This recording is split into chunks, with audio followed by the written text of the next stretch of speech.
Canımı yandırdı şövgün, ey nigarım, hardasan? Gözlerim nuri, iki alemde varım, hardasan?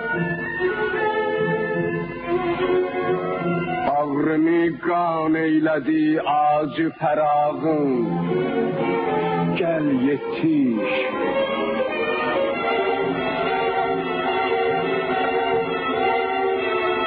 Ey lebi veslet, şərab xoşgüvarım, hardasan?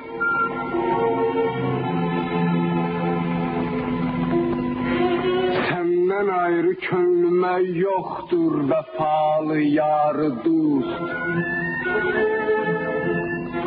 Ey cəfasız, hüsnü kamil yadigarım,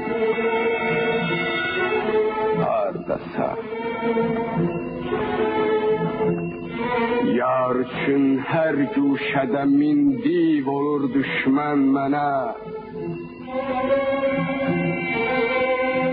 Ey səvadi əzəm-ü möhkəm hasarım,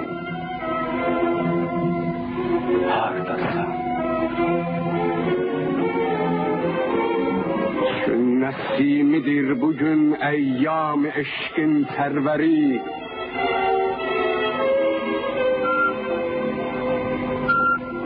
Ey şəkərləb, yar şirin ruzigarım,